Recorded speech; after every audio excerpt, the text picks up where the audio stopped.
Let's face it, there's a lot of trash talk in basketball, but the great teams let their performance do the talking. Like Ford F-150 with Pro Power on board, a class-exclusive industry-first feature that turns your truck into a mobile generator and leaves the competition speechless. Ford F-150, official truck of the Grizzlies. Greatness starts here at your Mid-South Ford dealer. Class is full-size pickups under 8,500 pounds, GVWR.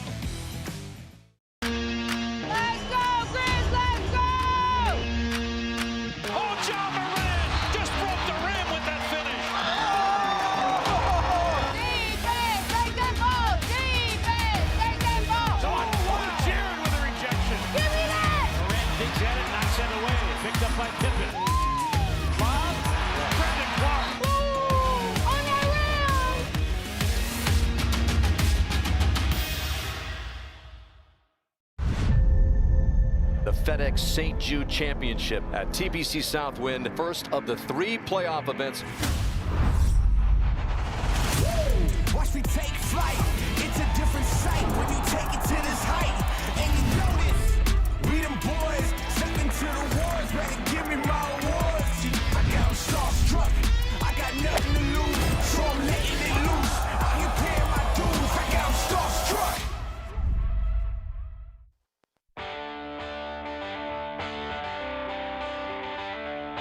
Live from the Built Ford Tough studio at FedEx Forum, it's the Gary Parrish Show, presented by Ortho South, on YouTube at Grind City Media and the official Grind City Media app.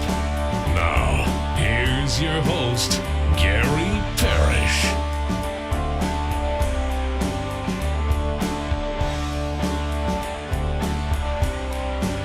All right, I'm here. My name is Gary Parrish, speaking to you from the Built Ford Tough studio, FedEx Forum, downtown Memphis. Benny Doyle's right there producing the program. Glad he's with me. Glad you're with me. Hope you're getting through the day best you can.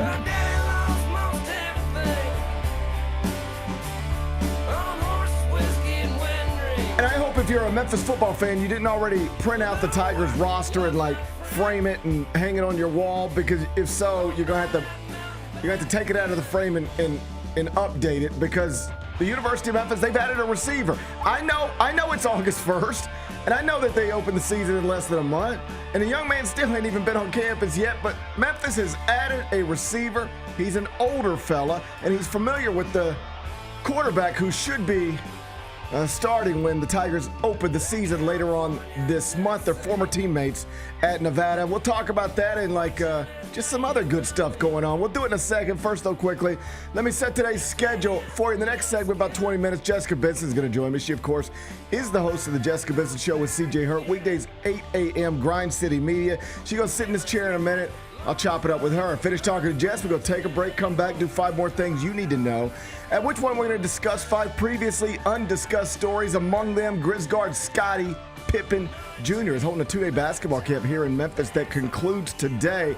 Day 1 was yesterday. Commercial Pills DeMichael Cole was out there. I'll tell you what he wrote about it. We'll do that in about 40 minutes. Mikal Bridges and the New York Knicks have agreed on a 4-year, $150 million extension. Took a little bit of a discount to get the deal done and provide the franchise with financial flexibility. We'll spend some time on that. We'll do it in just a bit. Tampa Bay quarterback Baker Mayfield is not practicing today because of a hand contusion on his throwing hand that he suffered in yesterday's practice. Not ideal, but also not considered too serious. I'll tell you what we know a little later on in the show. My New York Mets have acquired Cedric Mullins from Bennett's Baltimore Orioles. He's going to be the new center fielder at Citi Field. I'll get Bennett's scouting report on the former All-Star. We'll do that in the second hour. And Ryan Adams, the critically acclaimed singer-songwriter, is returning to Memphis tonight for a show at Graceland Live. I'm going to ask Bennett for some personal advice on the matter, and we're going to do it during a segment we call 5 More Things You Need to Know. Then we will eventually do GP's carry-out, and we'll call it a day. So that's the rundown. Oh, we got a lot to get to. But I do want to start with some good news. Can I share some good news with you? Yeah, what's going on? Well, first off, it's 77 degrees outside. It does feel amazing. It's 10:05 in this central time zone. And in downtown Memphis right now, it is 77 degrees. if we could do this show outside right now, I'd want to do it outside right now. It feels so good. And I know it might not feel so good, like if you're from L.A. or Southern California and you're like, what are you talking about, 77 degrees and humid? How's that feel good? Because you don't know what we deal with on a day-to-day basis here, right? That's right. And what we dealt with yesterday, my God. I was sitting here talking to you and David Cobb. You were both in those chairs. David Cobb, of course, my colleague at CBS Sports, local guy as well. I'm sitting there, and David Cobb was like, yeah, I went and played golf yesterday. And I said, I'm going to play today. And that was the biggest mistake I've made so far this week. Probably should have recognized I was making a poor decision when I realized we were like quite literally the only people on the golf course. Like, didn't see another golfer the entire afternoon. And it's because it was ridiculously uncomfortable outside to the point to where I at multiple times felt like it was actually dangerous. Like, I didn't know if I should be doing what I was doing. It went past the, man, this is hot, this sucks. It went completely past that to,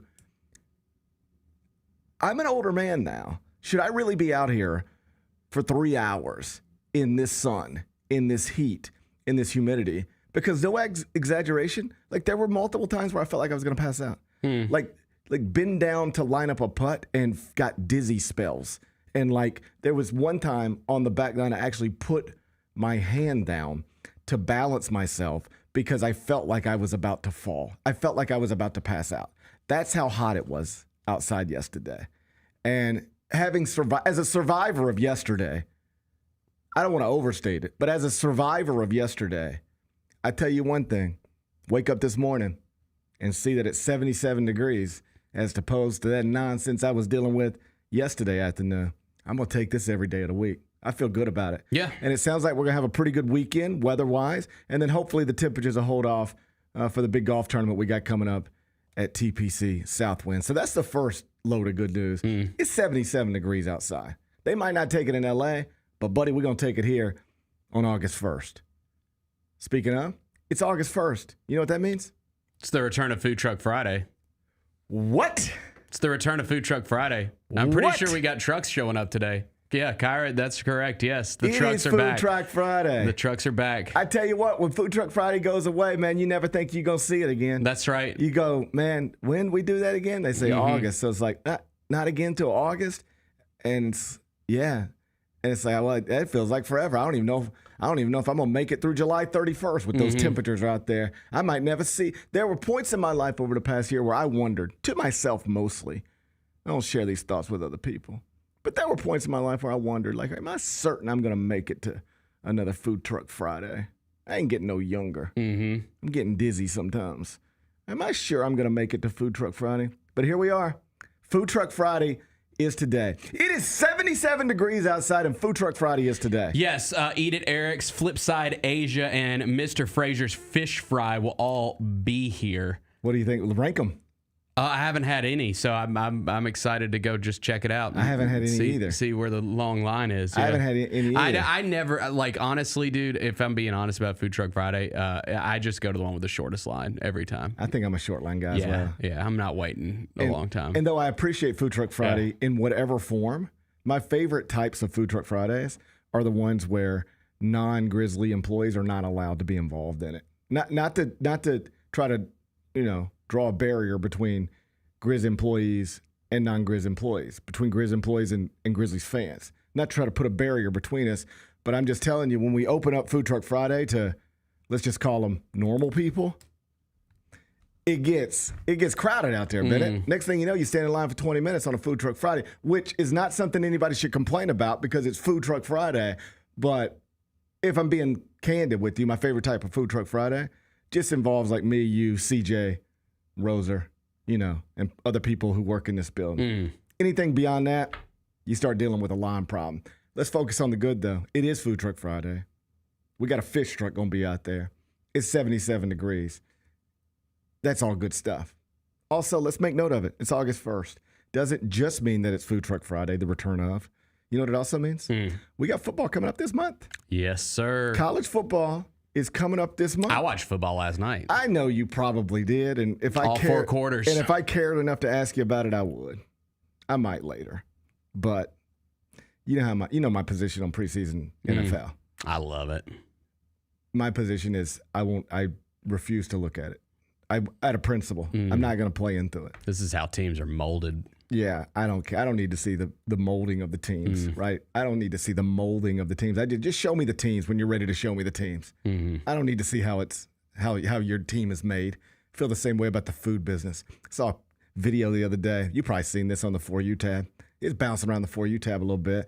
Do you see them putting those spikes in those pigs' heads? You seen that one yet? Oh yeah, I did see that. Damn. And I guess that's the way to do it. Yeah. I mean, I guess that's the way. If you're going to do it, I guess that's the way to do it. It looked humane. It looked rough. It was quick. It was quick. That pig didn't feel that. That was. I know, but I watched it too many times. And I see his little pig eyes, and I'm like, oh, look at his little pig eyes. And then it's like, boom. And then his little pig eyes just go. Yeah. It was quick, like Goodfellas quick. Yep. It was just as quick as a good Goodfellas hit. But here's my point. I don't need to see that. I enjoy everything on a pig. Not everything on a pig, but I enjoy lots of stuff on a pig. There's a lot of aspects of a pig I enjoy. I didn't need to see that. You know what I'm saying? Same thing with the NFL. I'm happy to watch the Lions in week 1. I don't need to see them be molded.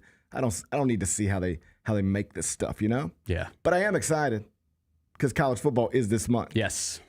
On August 23rd, Iowa State at Kansas State. That's going to be a Big 12 game. Screw them. We don't like Big 12 teams anymore. Like no, you go play. We're not even going to watch. We're not going to watch that out of principle. All right. But they will have. We'll have a Big 12 game on August 23rd, and then the Tigers open the season on August 30th against Chattanooga, Simmons Bank, and that's just 4 Saturdays from tomorrow. 4 Saturdays from tomorrow, we're going to have college football here in Memphis, and I really do think like when the calendar flips. And I know the temperatures are going to go back up, but just for today at least, they've cooled a little bit. And you can sort of feel like, all right, here we are. It's not July anymore. July feels like summer. You just say July, it sounds like summer. But you say August, it's like, okay, what goes on in August? Return to college football. Yep. Kids are back in school. Temperatures, God, I hope, start to cool off a little bit. Now we're done with that whole summer stuff. I know not technically, but like we're on our way to moving on and college football be here. That's what August does represent a little bit. And, I guess that's an easy way to transition to. And we got roster updates at the University of Memphis. Bennett, just earlier this week, we were talking Tiger football with Jonah Dillon and discussing specifically the receiver room over at the University of Memphis because basically everybody who caught balls for the Tigers last season ain't here to catch balls no more. And it is, as Ryan Silverfield called it, a grab bag of options in that room. And as of this morning, we got a new option. Can I interest you in a Cortez Braham? You absolutely can interest me in him. I think that this should be very exciting if you're a Tigers fan because you've got a guy now that, again, his numbers aren't eye-popping by any means, but better than just about anybody else's in that room. But you can read the tea leaves now. He was teammates with Brendan Lewis at Nevada, and so it kind of suggest that if you want to put 2 and 2 together, I would think Brendan Lewis is probably going to be the starting quarterback of the Tigers to start the season just because I think they went to go get this guy so he could have his guy. Some history yes. Here. And yeah, you're like prediction. And this is what you just predicted, and I'll co-sign it because we're both going to be right barring injury. We go to that game 4 Saturdays from tomorrow, Simmons Bank, Memphis, Chattanooga. At some point, we're going to watch Brendan Lewis throw a ball to Cortez Braham. Yes. That's going to happen. That's going to be something you see, barring injuries. They were teammates at Nevada. And the history here is that in a different time, in a different world, he would be done with college football. Yes. This is technically going to be year 7. Okay? Hey, veteran experience, man. It's veteran experience. So, in a different time, this isn't even a thing that would be happening or could be happening. But we now live in the times of transfer waivers, NIL, revenue sharing, and lots and lots and lots of lawsuits. Long story not so long. A judge had ruled within the past year that years of eligibility spent at the JUCO level should not be counted on your clock, the traditional clock of 4 years of college athletics. So once upon a time, for like eternity, you play 2 years of junior college, you transfer to a Division I school, you have 2 years of eligibility left. You can play a total of 4, barring redshirt stuff and all that stuff. But simply put, the 2 years at junior college, like if you went to Northwest Mississippi Community College, that counts as 2 years of eligibility. And if you then transferred to Ole Miss or Memphis or Mississippi State or wherever, you would be in your junior year. Well, student athletes started to push back on this, most famously the Vanderbilt quarterback, and a federal judge ruled in their favor. And so the NCAA is no longer interested in trying to deny or fight young people who are trying to get an extra year of eligibility by claiming the JUCO years shouldn't count because they've already lost that fight. And at some point, you got to stop picking fights that you're just going to lose. Most of us learned that when we're like 9, but for the NCAA, it took decades and decades and decades. So Cortez Braham, he spent multiple years at a junior college and then transferred to a Division I school, West Virginia, played 2 years there, then transferred to Nevada, played 1 year there. But all you need to know at this point is that he has only played 3 years of Division I football. So based on a ruling that a judge has already made, he had a strong case to get an extra year of eligibility to play a 4th year of Division I football. And they've been fighting this to the extent that you fight it, basically just send emails back and forth with attachments since December. According to the reporting from the commercial appeal, specifically from Jonah Dillon, they've been in contact this whole time. Part of the petition that Braham put forward was that if you deny me this extra year of eligibility, you are denying me an opportunity to make over the next year, maybe like $500,000. That is what he had sort of set his own, or his lawyers had set his own market value at. I'm not sure exactly what it would be, but the NCAA found itself in a tough situation. We've already had a federal judge rule that the JUCO years shouldn't count. And we've already had federal judges rule multiple times over the years that denying young people their actual earning potential can put us in a legal gray area, if not a legal bad area. Stamp it, let him go play. And yes, the Brendan Lewis connection is a part of this. Brendan Lewis helped recruit Cortez Braham to the University of Memphis. And they have I don't know if it's a strong connection, but they claim to be tight both on and off the field. And though they didn't have a lot of success playing together at Nevada, they did, play together at Nevada and accumulate some stats in a Memphis roster where almost all of the faces that you're used to are no longer there. At the very least, having a quarterback and a receiver who have done something at the Division I level. Maybe not won that much, but done something at the Division I level. It's better to have that than to not have that. You'd agree with that sentiment, wouldn't you? Yeah, and I think that the big thing for them is just having that continuity with those guys, because again, it's all new faces on the offense and the defense. We talked about that with John when he was in here too. They've gotten some good news this week. This is good news. I can't remember what the school was, but he picked Memphis over UCLA and Virginia. Yeah, there you go. So over to he had power four options and picked Memphis in the American Conference. Yeah, over Virginia and UCLA. So that excites me.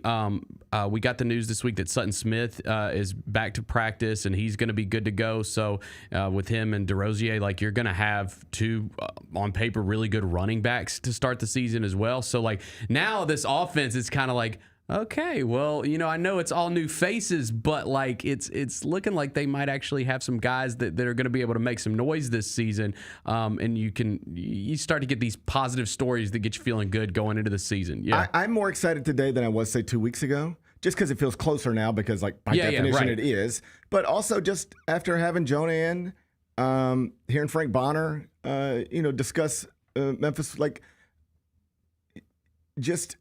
You start reading about it more, paying attention to it more. You see developments happen, news hooks that can bring. I know who Brendan Lewis is. I know what Cortez Braham is. Like I'm familiar with players now in a way that maybe I wouldn't have been a month ago, just because you start focusing on a little more because, again, the season starts just 4 weeks from tomorrow. And the other thing I will say, and I'm just speaking for myself here, but I'd be curious if anybody else feels this way, including you, Bennett. Obviously, you don't like to hear that Memphis put together an enormous financial package to try to gain entry into a Power 4 conference, and we're basically dismissed out of hand. Like, hey, you keep your $200 million and all your sponsorships. We don't want to be in a league with you. Like, that stinks, right? Yep. It's almost like you get in a group text with all the cool kids from school. If we still live in a world where they have cool kids at school and parties and stuff like that. I don't even know if they do that anymore. But you're like in a group text with all the cool kids at school, and you're like, hey, guys, I will host the party. I'll buy all the drinks. I'll buy all the food. I'll give you all, $100 each. I'm just asking, this is like, let me hang around y'all. All right? We can do it at my house. I'll buy all the drinks. I'll buy all the food. I'll pay you to be there with me. I just need you to say, cool, we'll do it. And they're like, no, we'd rather just have the party without you. Keep your house, keep your money, keep your food, keep your drinks. I'd rather just have the party without you. We don't want to party with you. Even if you pay for everything, we don't want to party with you. I know that's not apples to apples, but you get the point. That's the way it felt. Like, yo, man, we are trying to get involved in this party. We are throwing way more money at it than anybody else would ever, quite literally has ever tried to throw at it in the history of college athletics, and they still don't want to party with us. They still don't want to sit on the couch with us. That's demoralizing, deflating, depressing. Maybe I'm overstating it, but it's not a good feeling. It feels like, what can we do? So I get that. And if you're a Memphis fan, Memphis graduate who felt that, I understand it. I will say, though, me personally, after watching that story come and go and having strong confirmation that they're not just sitting back and waiting for something to happen or hoping for something to happen. They're actually working hard. Whether it's the president or the athletic director or the people in this community who have the businesses, resources to try to do things for the University of Memphis, good things. They're trying. They're working hard. I'd be much more frustrated if I thought over there on that campus, Ed Scott and everybody working underneath him and everybody working above him, we're just sitting over there going, well, what do you want us to do? Something, always. The answer to that question is always something. Well, if they don't want us, what can we do? Keep trying. And this was evidence that they're trying. It was just a few years ago they were embarrassingly on some level turned down by the Big 12. Did we just quit? No. All right, let's keep working. Let's try to improve our basketball program. Let's try to improve our football program. Let's try to improve our stadium.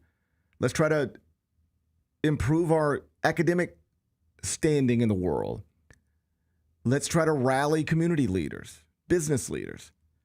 Let's take this offer to them. See if that moves the needle. It obviously didn't, but I love that they tried. And here's my point. As somebody who grew up caring about that school, that athletic department, who went to school there, graduated from there, and still want great things for that athletic department, I am more compelled today than I was, say, a month ago to ask out loud, well, what can I do? I am more compelled to take my family to the season opener than I was a month ago. In fact, I can tell you, if you'd asked me a month ago, you guys going, GP, Memphis, Chattanooga, you guys going to that? I'd say probably not. We probably got baseball. I'd probably rather just watch football on television. It's probably going to be hot. I'd come up with a million reasons not to go, right? Now I'm compelled to go. Not because I care about watching Memphis play Chattanooga, but if the university president's going to work as hard as he clearly is working, and the university's athletic director is going to work as hard as he's clearly working, and business leaders are rallying in real tangible ways to try to make a difference, I feel a little empty sitting here talking about I care, but then, okay, what are you doing? I know what Ed Scott's doing. I know what AutoZone's doing. I know what FedEx is doing. And obviously, none of us are in a position to do what AutoZone's doing. But can I take my family to a game? Can I buy 5 tickets for me and my wife and my 3 sons, maybe 6 if we want to take the oldest girlfriend as well, and go out there and buy Pronto Pups and Dr. Peppers and a couple of beers, and in the smallest of ways, say, hey, I appreciate that. If you guys are trying out, I'm going to at least bring my family here to be a part of it. I'm compelled to do that now in a way that I wasn't a month ago. Do you think anybody else feels that way? Absolutely. I think people are starting to get excited about just the season in general. Like, I think that because we talked about all the positive stories. But yeah, I think I do think that people will be more compelled to go out and support this season. Yeah, I want to be clear. I'm not any more excited about watching a Memphis Chattanooga game today than I would have been a month ago. It's probably going to be hot. My little guys are going to be irritated. It's probably going to be messy, right? But there is a part of me after watching them give their latest big attempt to try to change that athletic department that makes me go, man, if they're really working that hard, and I can buy 6 tickets from them and take my family and make that stadium look better than it otherwise would, make that game produce more revenue than it otherwise would. And I'm not trying to overstate it. For me, it's a few $100, whatever. I'm just saying, what if there's 100 of me's? What if there's 100 people who feel the way I feel? Who say, well, geez, if they're really working that hard, I guess I'm going to try to go now. I'm going to try to support them more than I would. What if there's 500 of me? What if there's 1,000 of me? Well, that's how you start to make a difference, or at least get on the path towards something different. Ultimately, is what we know now is winning basketball games and winning football games is never going to be enough. Memphis is one of a handful of universities that had a basketball team finishing the AP Top 25 and a football team finishing the AP Top 25 last year. All right? That's not enough. You can take successful basketball and football, throw $200 million on top of it. What did we learn over the past month? It's not enough, right? But do you quit? I don't think so. You keep working. All right. What if we show them we can fill this refurbished stadium? What if we show them we can take basketball attendance back up to a decent place? What if somehow the television numbers start to move needles in any way that somebody operating in these Power 4 conferences value what it is you can put on the table? How do you improve those things? And what we know is the University of Memphis is trying. They're trying. I know it was disappointing to hear the way it turned out, but as I've said multiple times since then, land on the side of I'm more encouraged about what's happening on that campus even after hearing that the Big 12 wasn't receptive to it than I was before I heard any of it, because it shows that they're working behind the scenes, but working, and they have rallied people to put Memphis in a position where at least they can have real conversations. There are smart people who work in college athletics who think the Big 12 presidents and chancellors were misguided to pass on Memphis under these circumstances.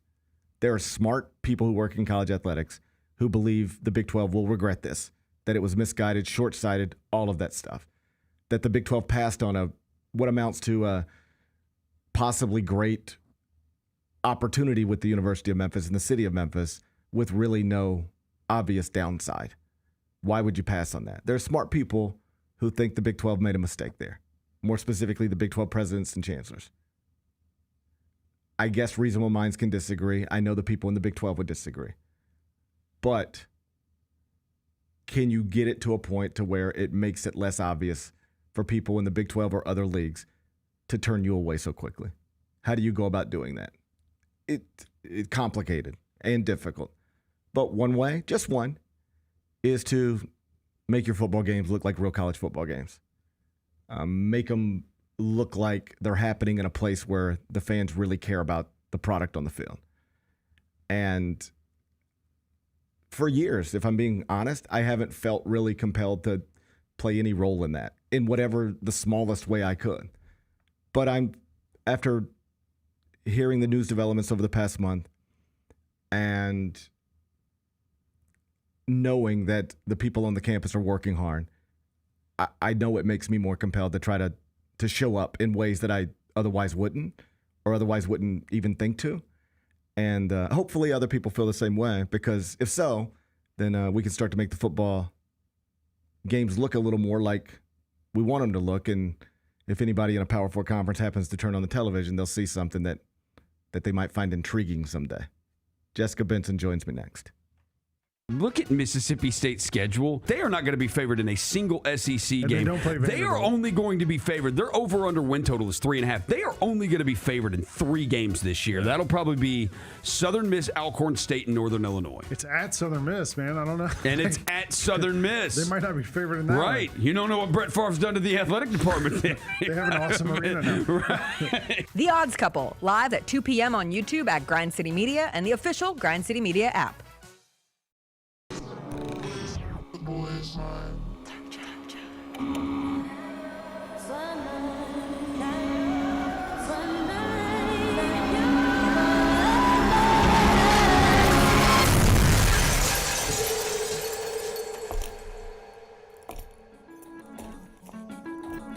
You ready? I've been ready. What are we waiting for?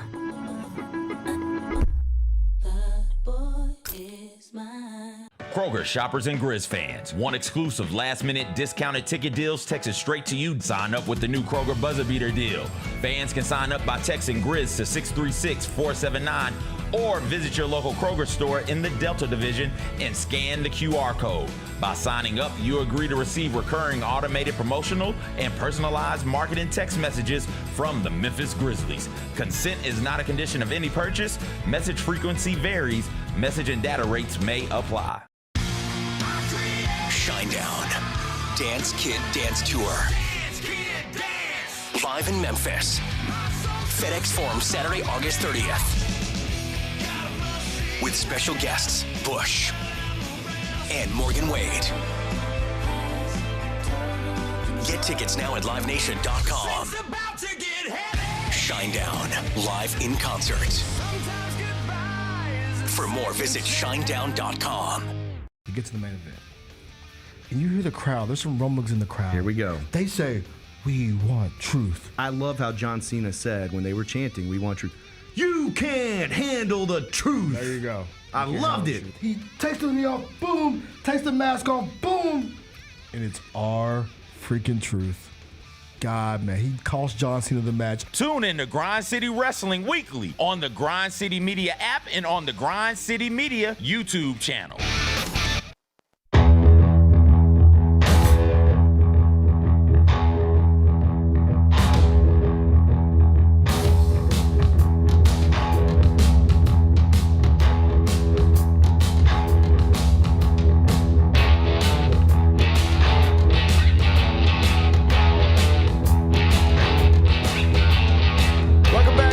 Parrish Show presented by Ortho South. This is Food Truck Friday, and that means Jessica Benson's in studio. She joins me in the second segment on Fridays when we're both in town.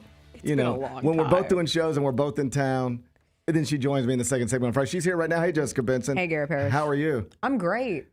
I asked you in the break because I noticed it when I first started this show, and then then I was just talking to Bennett. Yeah. And then we went into a break, and I was like, "Dude, is something going on with my voice?" And you was like, "Yes, you sound different." Yeah. What's going on with my voice? You think? You sound a little sick. Do you think I'm sick? I don't know. I might be sick. I actually wondered if I was sick this morning, so then that makes me nervous that it's going around. It could be going around. These parts. It could be going around. I don't know if the weather, it's significant weather change. It's cold. My body didn't know how to adapt when I walked outside. It's going up a little bit. And it was 77 degrees. When I started the show, it was 77. Now it's 78. It's going the wrong way. It's chilly. I like it. I love it. I almost died on a golf course yesterday. Because it was so hot? I had dizzy spells. Like, I really thought I was about to pass out. It's disgusting. It was outrageous. I'm walking multiple dogs right now because we're dog sitting, and I have my dog. So Wednesday, also outrageous heat, and I had to go back to back to back on some dog walks. Yeah. And I thought I was going to die. I was like, I have never been so miserable making a little extra cash in my life. There were multiple times where I was like, we should just stop. And we blew past the point of this is too hot or this is uncomfortable. It was like, these are the thoughts I was having. Is this even safe? Yeah. Like, I have children. I don't need to die on a golf course, my daddy died on a golf course. My dad died on a golf course. cared more about playing 18 than surviving the summer of 2025. Oh, dude, that's probably coming. I'll probably gonna have to hear about that someday. Yeah. But you're dying in a hotel. We've established this. You're I'm dying alone in a hotel room. I am gonna die alone in a Marriott. We will mourn you. Yes. Bennett and I will have a really effective memorial show. If I die anywhere other than a Marriott, something went terribly wrong. I'm gonna feel like that just didn't go the way it was supposed to go. I've already come to terms Marriott's with it. banking on this. I've come to terms with with advertising. I've come to terms with it. I'm gonna die in a Marriott. But I thought I was gonna die yesterday on a golf course. It was maybe these are the remnants. It was that hot. So here's the thing. We were joking about this. I don't know what I sound like until the microphone comes on, because this might sound weird, but I barely say a word to anybody until it's time to talk. I go through these spells where I just don't want to talk outside of work. Right. Like I can't. Right. We had an event last night that we had to go to, and I knew I was going to need to speak. And in the car on the way there, I asked Chris, I said, can we just listen to something? Yes. Can we listen to a podcast? Because I don't have my social battery, my speaking battery, I should say, is so low. I don't know if I'm going to make it through this thing. How do you feel about silence amongst couples? There's a time and a place. My point being this. Let's get in the car. Yeah. We're driving somewhere. But there's an album I would like to listen to. Yeah. Or there's a podcast I would like to listen to. Yeah. Can we both just shut for a second? Absolutely. And just listen? Absolutely. I think that's an invaluable skill between a couple. Mm-hmm. Yes. Can you sit in silence and be Mm-hmm. comfortable with it? Mm-hmm. Nobody's aggravated because you're not talking enough or paying attention. It's actually encouraged. The silence is encouraged. I like to sit in silence sometimes. I love to sit in silence. I mean, one time I had a buddy over, and I enjoy this part of a relationship with any relationship, anybody. Yes. I like to be close enough with people where we can sit together, but we don't have to talk. Yeah. I remember I was watching a baseball game with a buddy of mine several years ago, and I just sort of looked up, and we ain't said nothing to each other. And That's great. The worst is going to a baseball game with people who don't shut up. Yeah, no, I mean, we were sitting like on a couch in a house. Oh, even better. Yeah, and I just had this moment where That's a real friend. That's a good friend. Yes. The best. And I had this moment, and I just like, man, we ain't even said a word in 12 minutes. Yeah. And this is perfect. I'm having a really good time right now. And he's like, yeah, me too. And I was like, this is my favorite. I told him this. I said, my favorite thing about you is that we can just sit here and not say a word, and it's fine. That was that is what I value. If I were ranking things I like about this person as a friend, quiet. You're quiet. They don't talk. They don't want to ask me. No, we did a girls trip with my college group last year, and we went to a friend's beach house, and I swear we went like 5 hours where nobody said a word to each other. We were all reading at the pool, napping, reading, drinking, lounging. I don't care what you were doing. Right. But we recognized, oh my God, we didn't speak to each other. Right. And it was great. And then we went out to dinner and we caught up, and that's fine too. But to be able to sit in silence with true love is being able to sit in silence with someone, whether that be a partner, a parent, or friends. Yes. Oh, I'm a big proponent of it. I love sitting in silence. Yeah. I also struggle to multitask. And by multitask, I mean this. I cannot watch a movie and talk to you. Oh, God, no. I can't listen to a podcast and talk to you. If you are trying to speak during a movie, we are not friends. Now, Chris and I will do the pause button. He's a little aggressive on the pause sometimes. Like we've had to discuss as a couple that we got to just let it play sometimes. I'm an aggressive pauser. Yeah. My wife could talk on the phone and watch a movie at the same time, and I actually keep up with it pretty well. No. I think I'm just like, I don't say these things out loud because I know how they come across. Yeah. But I think them. I say, what do you want to do right now? You want to talk or you want to watch this? Which one do you want to do? This is what I'm thinking. I don't say it out loud. This is what I'm thinking. But I'm an aggressive pauser. She'll be like, so did you hear about so-and-so? And I'll go, oh, yeah, we pause. Big pause. No, I didn't hear about so-and-so. Go ahead. Tell me. And then you'll think the story's over and you'll unpause. And then it continues. And you're like, all right, we're pausing this again. And then I'm like, oh, I'm mad. Pause again. I'm an aggressive pauser. Yeah. That's okay. We'll see. Let me ask you a question. Oh, I can't wait. So we're talking about Memphis football in the opening segment. I heard. I accused you of filibustering. It felt that way. Happy August 1st. It felt that way. I'm not joking. I woke up this morning. I was like, what the hell are we going to talk about today? multiple times this week because I'm a planner, so when I don't have something that I can plan for, I get a little anxious. I'm a planner, and I'm a planner like show's over, rep your hood, and I'm like already thinking about tomorrow. Yes. And multiple times this week, as I'm sitting around at night, because like when we're sitting around watching TV, I'll have my computer nearby, my phone nearby, and it's like this is our plate. Anything that pops up, I like throw it in there, I'll bookmark it. Maybe I can use this. Yep. And multiple times this week at night, I've just been like, I'm gonna stop looking. I'll just set the alarm for 6. I'll get up early and I'll figure it out in the morning because hopefully something happens in the morning that is more compelling than the stuff that is on my plate right now. I was down so bad I was sending myself notes about the presidential fitness test last night. Yeah, no, it's we're definitely in one of those times of year. So if you felt like I was filibustering, know this: I wasn't, but I'm aware enough to understand how it might have felt that way, how it might have come across. I was very impressed with how you brought it all together. I could do that. So that was good. That's why you're a pro. Yeah, I figured that out. I figured all that out this morning. If I want to make this point and this point, then how can I bring them all together? It's magic. It's magic. It's actual magic. Yeah, it's magic. You know? It's magic. Here's the point I made, probably for about 10 minutes longer than I should have. I can take criticism. It wasn't a criticism. It was truly impressive. GB was asking me for my takes, and I was like, yeah, sounds good. But it's like, who gives a shit? It's Food Truck Friday, bro. Shut up. Shut the F up. It's Food Truck Friday. Who gives a shit about where you're taking your kids? But yes, back to the great efforts, the valiant efforts. So here's the point I was trying to make. Yeah. Over an extended period of time. Okay. I hated hearing that the Big 12 was like, oh, that's cute, Memphis, but we don't want your $200 million. Go away. We don't even want to. Rude. Who's here to turn down $200 million in this economy? I mean, think about that. I don't think they said go away. I heard it. I don't think they said go away. I heard the BYU president said go away. I mean, you think Chandler Parsons ever wanted to really move here? No, but at some point he was like, well, nobody else. It's $100 million. I guess I got to, right? Yeah. And we tried to throw 200 at the Big 12, and they were like, get out of here. So that's deflating. But once you get past the initial disappointment of even this didn't work, it's like, I know they're trying. This is tangible evidence that they're working hard over there. They're not complacent. Right. They're not waiting for something lucky to happen. They're not buying Powerball tickets and hoping one hits. They're working. Mm-hmm. They're putting in the work. And they're rallying the community leaders. And they made an offer, yes, that was dismissed, but compelling enough to where other smart people working in college athletics question the Big 12 more than they question the University of Memphis.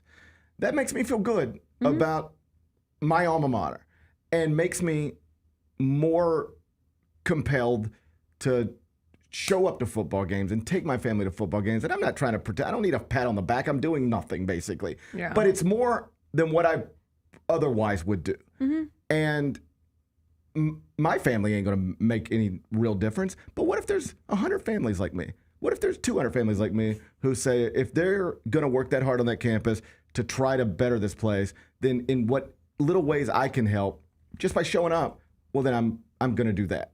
That's Let's rally the troops. Am I overstating? Let's get 100 families. Am I overstating? I don't think you're overstating.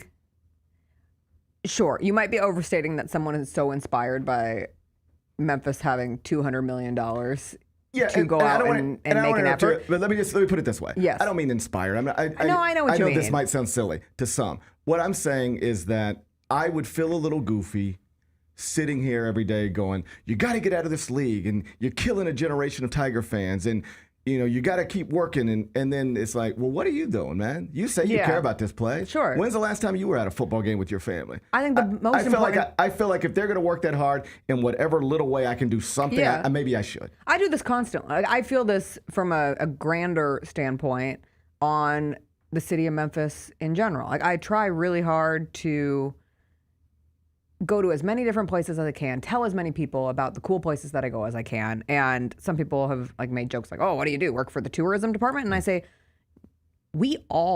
every single person living in this city works for the tourism department in some way, because for the health of the city, Like, you can't ignore it. There's a perception issue that comes with Memphis. And if every single one of us, so similar to your, if it's not just me, if it's 100 families, sometimes I think if it's not just me saying I like this restaurant, maybe 50 people go say they like it. And then that restaurant survives, or this event survives in the city. And someone new is inspired to come to Memphis. But as it pertains specifically to Memphis football and the Memphis athletic department, like I think it's mostly, it combats feelings of apathy, and like the death knell for anything is apathy. And I do think we've been flirting on the edge of that, just not specifically to Memphis, but everybody. Like, who cares about things anymore? And there's so many things, and you're just constantly bombarded with things to do and content to see. And why would I go to this game? I can just sit on my couch and watch 8 games at one time.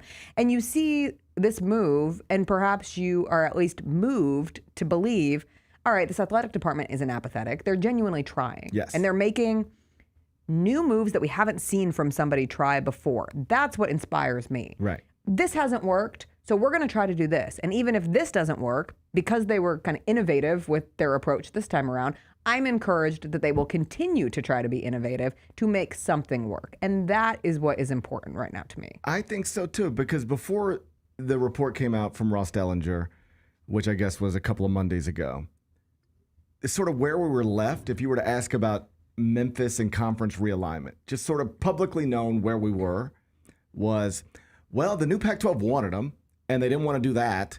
So I guess they think they're too good for that, or they couldn't even come up with $25 million to get out of the American Conference. They're too broke to get out of there. Those I almost said the AAC. But those were the conversations. Yes. I guess they're too broke to get out of the American, but think they're too good for the Pac-12. Yeah. But nobody above the Pac-12 has any interest in them. Yuck. Yeah. That's where I was. That's where most people were. But then you hear this, and even if it didn't go well, it's like, well, they're not too broke to get out of the AAC if they feel like there's a really compelling place to go. In fact, they're so the opposite of broke that they were able to create a financial package unlike anything college athletics has ever seen to try to gain entry. They were rejected, but it opened some eyeballs. And I think more than anything, and this is my point, should make people here feel more encouraged about where this thing could go. Sure beats the alternative. It beats the alternative. Because at the end of the day, I mean, I stand strongly in this belief that sometime in the future, and probably sooner than far off, this thing is going to fracture. Mm-hmm. There are going to be the schools that made it and the schools that didn't. And that's where, like, I even look at, the Big 12 they didn't even vote on it. Right. And there is a vested interest in the schools like a Houston, a UCF, a Boise State, not having a school like Memphis join, because that's one more. Yeah. That's one more that when eventually this big fracture happens of you're going to have all the Big Ten schools, you're going to have all the SEC schools, and then who else gets to be a part of the party? You imagine majority of ACC, majority of Big 12, but like some people will get left behind, and you're fighting for your life. And so I appreciate that Memphis appears to continue to be fighting for their life. Right. Like there is an understanding that down the pipeline, you do not want to be in the American because that could represent a significant loss in the college athletic space. Here is what I believe, and more so today than I believed it 3 weeks ago. As long as the Big 12, ACC, Big 10, SEC stays as is, it appears that there's just not a place for them. But something's going to happen somewhere. Yes. I don't know if it's going to be next year, 5 years from now. Something will happen somewhere. And as long as you keep your football program at this standard. You have a chance. And you do.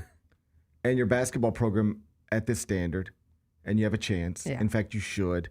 The truth is, the University of Memphis football program and men's basketball program should be able to financially overwhelm everybody else in the American Conference. Yes. And if that translates to winning, then you should be able to maintain something close to your place in the sports right now. If you can do that, continue to build on attendance, continue to make that stadium look better than it's ever looked, something better than where you're at right now is going to open up. I don't know what it is. It could be some hybrid Pac-12 Big East thing, and that's not ideal, but it's better than this. Right. Something better. The University of Memphis. There's got to be something better. There's got to be something better. There's got to be something better. They're going to end up in something better, and I would say in the next 5 to 7 years. Maybe even sooner, but less than 7. They will not be in this league. I don't know where it'll look like, but they'll be somewhere better. And I believe that more today than I believed it, say, a month ago. I'm not going to make you late for Food Truck Friday. Oh, it's okay. We haven't had a... But I'm also not going to let you two get away with this. Yeah, I might not go to Food Truck Friday. Bennett? Both of you. There's 3 of us in here. And we all act like we're excited about Food Truck Friday, but as soon as these mics went off, I sensed a little underappreciation for Food Truck Friday. Both of you, and I don't mean to be telling secrets here, but both of you were like, I don't even know if I'm going to go to Food Truck Friday. So just both of you, just tell me, when did y'all get too good for Food Truck Friday? Oh, I got my little guy with me, so I'm just lazy. Little guys like Food Truck Fridays? I don't know if he's allowed to participate. Not in the place. I thought that it was in the place up until we were discussing during the break. I thought Food Truck Friday was where it has always been. I just bop on down front of the forum, go to Food Truck Friday, go back to my car, take it home. Are you trying to tell me Food Truck Friday has moved? Apparently. Kyra, can we get cameras on this? Do we have visuals? She can't get cameras on it. Oh, what the? See? That's where Food Truck Friday's supposed to be. And if we hadn't had this conversation, I would have bopped on down there, and I'd be like, "Where's Food Truck Friday?" I think it's on the other side. It's on the other side of the arena. Here's the deal. I have to walk down to the front desk. I have to get my Food Truck Friday voucher. I have to walk to the other side of the arena. Do we have shuttles running? By that point, Do we have can I have a golf running? cart? Yeah. Can I get a golf cart? Can we get the shuttles running, please? So let me make sure I've got this right for all the Memphians out there. Your big issue is that you're going to have to walk and get a free ticket for free food. My question is, I can't. A little further to get what your my free real food? issue is that your big issue? No, and that's on me for not articulating this correctly. My issue is that historically, I've been able to evaluate the lines of Food Truck Friday because let's be honest, even with all the when it's employee only, those lines get deep really fast. I had a time where one time I waited like 45 minutes for a popsicle at Food Truck Friday, and I just said I could have lived without this middle of the afternoon popsicle. It was great. It was great. Fantastic. Of course it was. I just didn't need it. And as we mentioned often, I have dogs to walk on Friday. I understand. So if I'm spending an hour in line for Food Truck Friday, I'm just I'm delaying my weekend starting because my weekend does not start until the dogs are walked. And so if I walk all the way to that other side and I see those lines, then I'm going to say to myself, well, you walked all the way over here. You might as well stand in the line for Food Truck Friday. And next thing I know, these dogs haven't been walked till 1 p.m. They might be peeing in the kennel. I got a plan. Yeah. Here's my plan. Okay. Go get your dogs. Bring them to Food Truck Friday. And now while you're doing all that walking around to the food trucks, you're just walking the dogs. 2 birds with 1 stone, I think is how they say it. 2 birds with 1 stone. That would work, except it's a long walk from where the dogs are. I ain't never seen a dog walker complain about walking so much in my life. Have you ever had a dog walker in your life who walks dogs every single week? Multiple times, multiple dogs? You're the closest thing I've had to that. See, there you go. So you haven't had these conversations. I love them. It's I don't great. associate with dog walkers too often. And to be fair, I love it in the spring and the fall. But when you catch me in the middle of summer, except for today, that's balmy. It's a balmy 80 degrees. It's beautiful out there today. Some would say, might need a jacket, might need a light coat. Yeah. But in the summer, it's tough. I work hard. I call my mom every time. I say, I'm working hard for my money. Have you ever looked into expansion? What do you mean? My business? Expanding your business. business. I don't have time. I have a real job. I'm looking for a side hustle. Oh, Bennett Are you trying to steal my business? No. I asked if you're looking into expansion. You want just to hire you. You want just to hire you to walk dogs. Like, I'm not trying to walk dogs, all week long, every week. But Bennett might like to walk 1. I might like to walk a couple. Okay. Next time I have a potential client that I have to turn down, I will reach out to Bennett first and say, hey, are you interested in joining the squad? You'll have to pass a background test. Okay. Could you pass a dog walking background test? Absolutely. I walk my dog every day. What are we talking about? What would be the main concern? At What would be dogs. the main concern on a dog walking background test? Have you ever killed a dog? Bennett, have you ever killed a dog? No, Okay. I love dogs. Christy Noam, out. Bennett Doyle, in. All right, Bennett, you're doing okay so far. Just really, as long as you never killed a dog, you're in? No, I'm good at walking dogs. Yeah, that feels like your responsibility. Yeah, and I got a good pace. Like, I think the dogs would like it. I think that's good. Yeah. Do you walk But with are a you good pace? Are you willing to slow down? Because that's a little frustration as a dog walker. I have dogs that don't like to walk. They like to lay. No, I've had an old dog that's lazy that I've just had to kind of like had to pick him up? stroll with. Yeah, I've had to pick him up. Yeah, but now my border collie, he's ready to go. So I'm going fast these days, but I can slow it down. It's all good. Okay, 2 questions, rapid fire.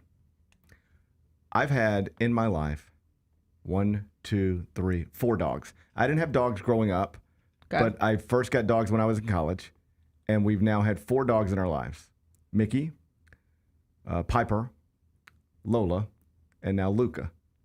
And none of them I've ever walked. Huh. We don't walk dogs. Like we haven't. What's wrong with you? Is it necessary? Why is it necessary? I think smaller dogs might be different because the backyard is expansive. We have a big backyard, and we have doggy doors. Oh, you have a big backyard. You're okay. They go out when they want to go out. They come back in when they want to come back in. Every once in a while, they'll go out the front door, and you got to chase them down to the neighbors. Yeah. And by every once in a while, I mean like every 2 weeks. Okay. But they don't. I say they don't require dog walking, but as a dog walker, you might say every dog requires dog walking. You're just being lazy and a poor dog owner. No, if you have a backyard, I owner. really enjoy. Actually, if we sit for someone who has a big backyard, we do not walk the dog. Okay. Because our job as pet Interesting sitters. to find out your dog walking business doesn't actually require. Well, you to no, walk my the dog dogs. walking business is actually technically separated from my dog. Different LLCs. Yeah, and but the whole right now, deal? yeah. Let me work on that. The dogs we're currently dog sitting for are walked because they live in a condo, and so they do not have any sort of yard opportunity. But if we're watching a dog that does not that there's not specific instructions to walk this dog, do it if you want. Yeah. We would actually love to walk the dog, but our number one mission is to keep your dog alive. And the most dangerous thing you can do is take that dog out of its home. Okay. Always. Because you never know somebody else's dog. You never know if a dog is able to somehow slip out of a leash. You never know if a car is going to veer off the road and run into you guys. Like, do you sacrifice yourself for the dog? These are the things I think about because I'm a professional. Well, I saw a story there, like in Memphis, we have like way too many stray dogs. You see the story? Oh, yeah. And this was connected to a buddy. I saw one the other day. Buddy got mauled to death. Oh, my God. Yep. You saw that, Bennett? I did. Did you ever watch The Leftovers? Give me more. Back in 2014, like 3% of the population disappeared. Oh, I did. Yeah. We just started I gave up on it. Oh, but Chris is borderline. I like it. No, here's my understanding of The Leftovers. I was just like, it's an HBO Sunday night show. It'll probably be great. I got bored with it. I was like, it's too it just wasn't for me. Yeah. Gave up, and then everybody said you shouldn't have because it's like one of the greatest shows of all time. Yes, right. So we're finally in on it. But there's like a rabid dog storyline, and I'm like, those are. So now every time I see a dog that's a little frisky, I go, those are not our dogs. Because that's what they say on the show. Those are not our dogs. This fella, I guess he was like a couple pit bulls, maybe. I don't know. Dangerous dogs that. Pit bulls are not inherently dangerous. That's why I stopped myself. That's why I stopped. I knew what you were about to do. I will not stand for dog racism on this show. I knew what you were doing. That's why I stopped myself. Mm-hmm. Not that pit bulls are dangerous, but whatever these dogs were, clearly were dangerous. They were dangerous. Because I think went after a woman, and then Buddy was like, oh, God. Buddy was like, you can't do that to my wife. And they said, I don't know what they said. I don't think they talked. He died. It was sad. I'm not trying to make light of it, but that happened. That's something that happened. Sometimes I put my face next to a dog's face, and I think to myself, what if my side hustle killed me? It could happen. It could. It could. Or I could be shot like Lady Gaga's dog walkers. That's what you always put on me. Yeah. Anyway, you walk the dog to give them exercise so that then, like the little dog that we're watching right now, he looks like Steve Buscemi. I'm not kidding. He has Steve Buscemi eyes. He's old and he can't make it outside. He pees in the hall every single time. Oh, no matter, I'm carrying paper towels in my pocket. I'm pouring this stuff on it. I work hard. However, if you walk him around the block once, he'll fall asleep the second he comes back. If you don't walk him, he just sits there and cries. So there is an effective reasoning to walking dogs, and that is to tire them out, to give them exercise. And then they'll relax and won't bother you when you're back at home. All of my dogs have always been tired all the time. Oh, congrats. Probably for a lack of exercise. They're lazy by nature. Lazy by nature. I'm not going to be lazy. I'm going to walk to Food Truck Fridays. I'm going to text our very awesome group chat, and I'm going to let you guys know what the options are and what the line situation is. Yeah, and like specifically, are there normal people there or not? Right. Did they let any of the casuals in? Did they let the casuals in? I like Food Truck Friday, but I like exclusive Food Truck Friday. Yes. Okay. Yeah, I feel like here's the way I feel about Food Truck Friday. Do you have an assigned parking spot in this garage? Well, Gary, If you do, then you should be able to be The at Food answer Truck is Friday. these days. If the answer is no, then you don't get Food Truck Friday. That's where I would personally draw the line. That's rude. Ben Bennett doesn't then get I Food don't Truck get to. Fridays. Well, that's been his problem. Yeah. That's messed up. I would never do that. Where would you draw the line? How about this? Do you have a pass to get into the parking garage? No, I think I draw the opposite line. I think the wonderful people who clean here every morning, who are here when I'm here at the crack of dawn, I think Mr. Roy should get a pass to You're right. Food Truck Fridays. I knew you would be right. I think about Cheryl this. should get a pass to Food Truck Fridays.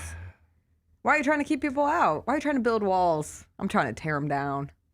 Except for the casuals and the plebeians, like they can't come to our Food Truck Yeah, I'm just trying to keep the lines short. Don't if make it you any more have complicated any sort of than a that. paycheck from this organization, I just want the lines to be short. I'm gonna be asking for IDs when I get Don't over make there. it more complicated I need than to that. see the badge. Wow. Yeah. I need to see the badge, or else even I'm skipping in front of even you. Bennett, he likes to think he's for the gonna people. put a mask He likes to on. think he's for the people, He's but then it gonna- comes to Food Truck Friday and he's ready to keep them out. Uh-huh. But I agree with him on this. We have similar positions on this. Interesting. All right, listen. Just when you think you know someone. I know you got a lot to do today. First you. thing I need you to do is make that impossible walk It's so far. all the way to the other side of FedEx Forum. And then, give us a scouting report. Tell us what's up. I'll FaceTime live. FaceTime live. Let's do it. I don't like it when people FaceTime me. Do you get I don't nervous? either. I don't get nervous. I get annoyed. nervous. I get nervous. I'm just like, oh.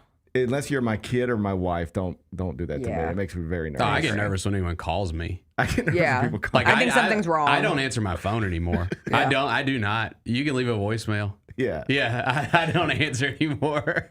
Is it rude to just call somebody without texting them first? I'm almost at that point.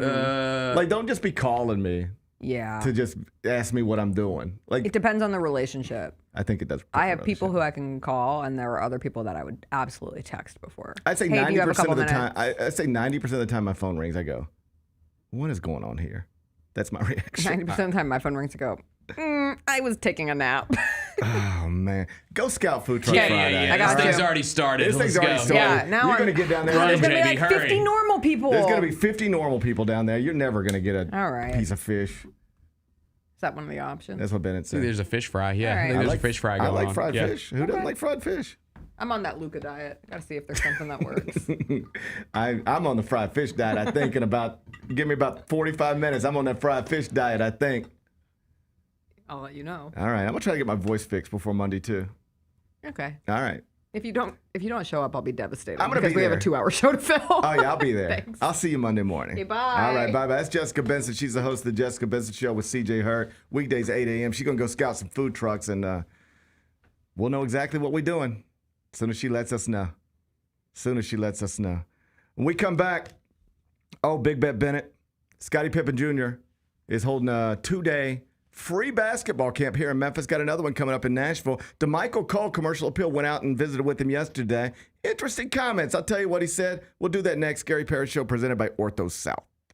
Preseason Box to Row Coaches Bowl has come out. Jackson State sits there at number 1. This is the third time in the poll's history that Jackson State has been the preseason number 1 team in the nation. And then Tennessee State being at 5, that really surprised me. Get all of your HBCU sports and culture news by tuning in to HBCU Huddle with CJ Hurt and Mike Wallace. New episodes drop every Thursday on grindcitymedia.com, YouTube, and Spotify.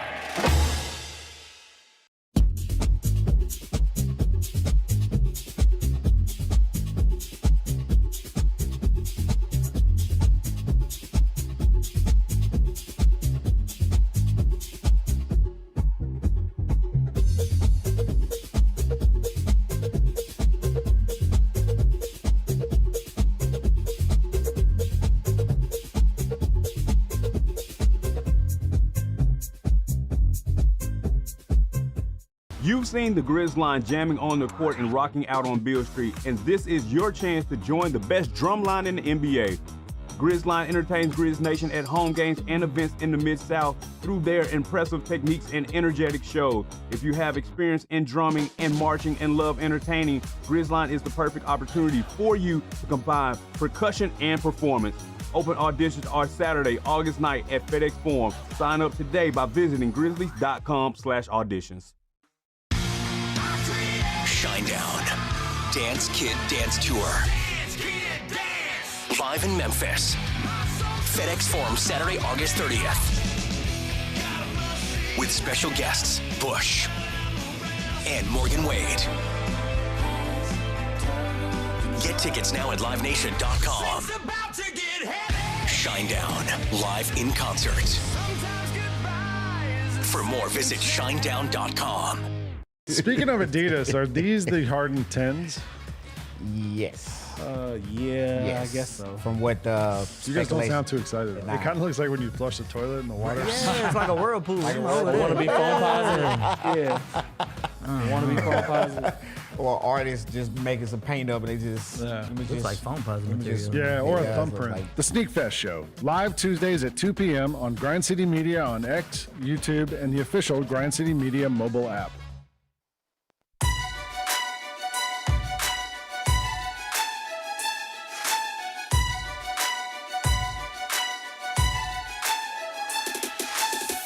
Orthopedic injuries can be unpredictable, unforeseen, and unscheduled, and Ortho South understands this better than anyone. Since your injuries don't make appointments, you don't need to either.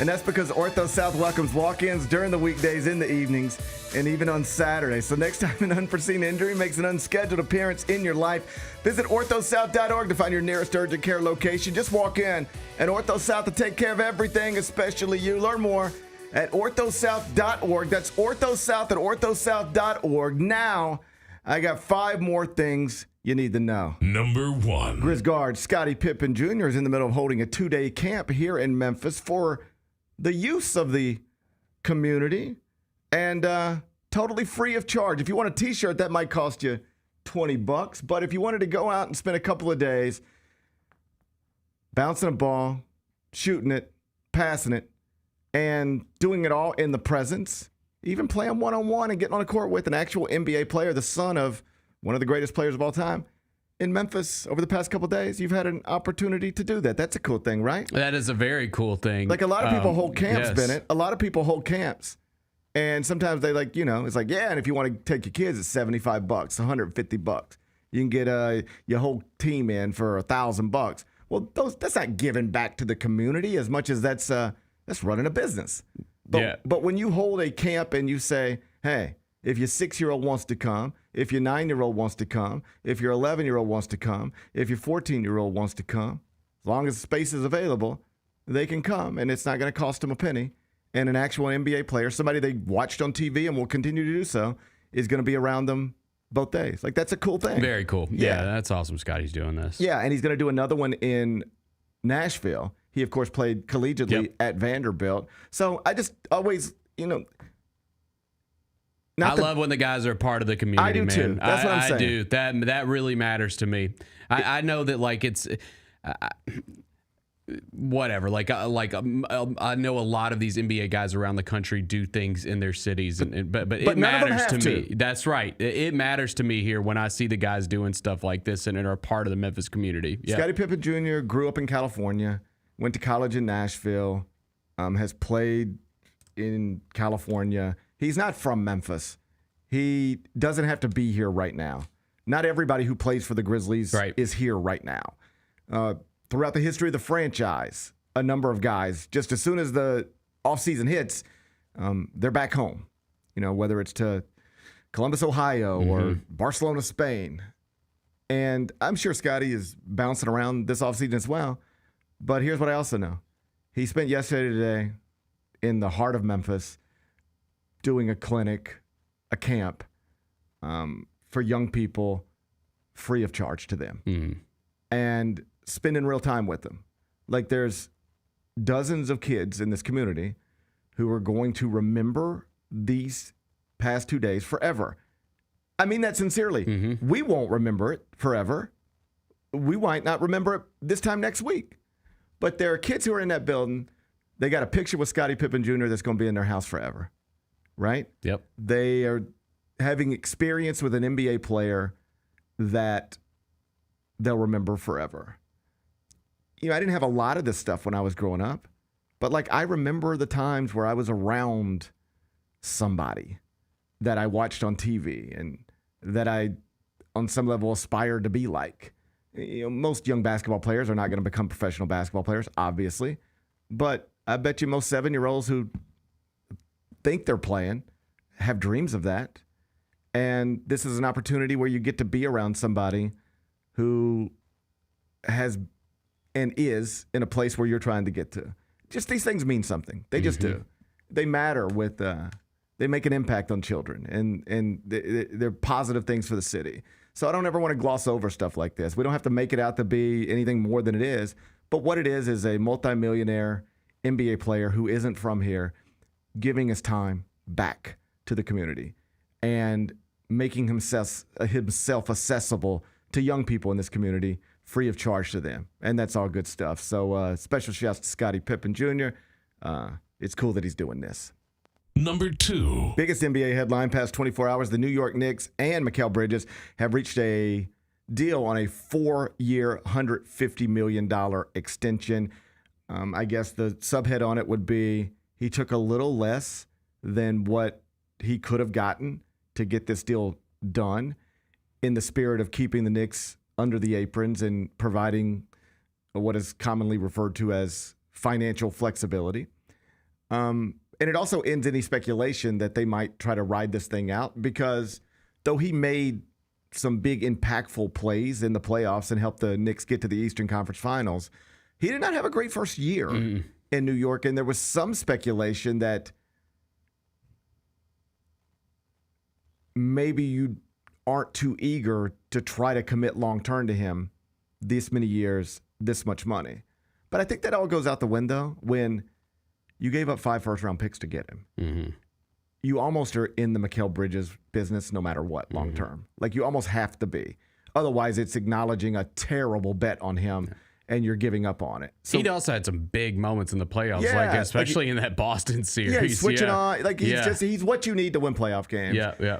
And what you hope is that in whatever ways his last season wasn't great and created some skepticism about what he's worth and what he can be, what you hope is that that stuff goes away. And he reminds you this upcoming season of why you gave up 5 first-round picks to get him. Either way, the bottom line is once you give up 5 first-round picks to get him, you can't give up on him.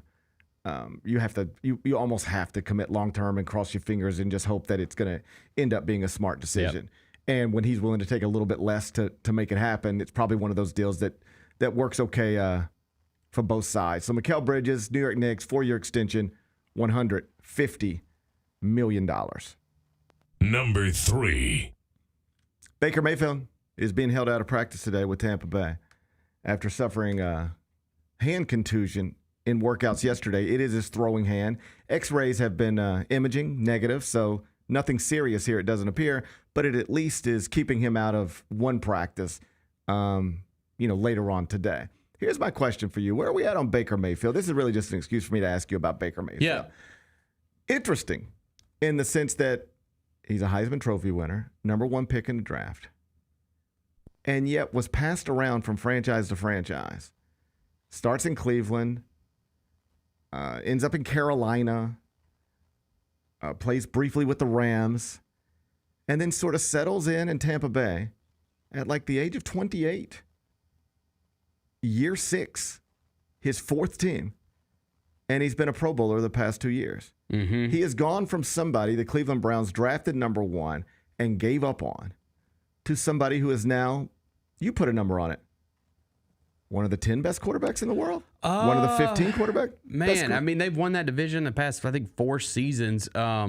He's clearly, found his footing in this league, after bouncing around. And, it's funny, I think that with the Browns, man, you just have to, at this point, write off whatever happens with guys that get drafted by the Browns, because we've seen it, multiple times. Think about if you're a fan of that franchise. You're, when you spend the number 1 pick on somebody, what do you hope? They become a Pro Bowler, right? And so you spent the number 1 pick on somebody who did become a Pro Bowler.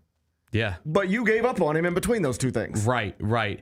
So it must, and now they're like trying to figure out who's going to play quarterback there now. Right. In the meantime, they commit to Deshaun Watson. That's a disaster. There's some real thought about, is Shadur Sanders going to end up being the guy? It's a 5th-round draft pick.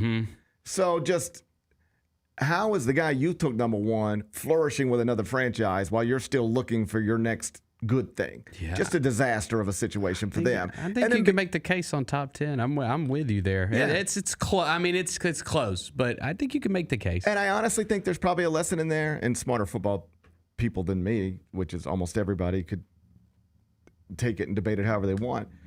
But there's sort of a habit now. You're seeing it in Nashville right now with Will Levis.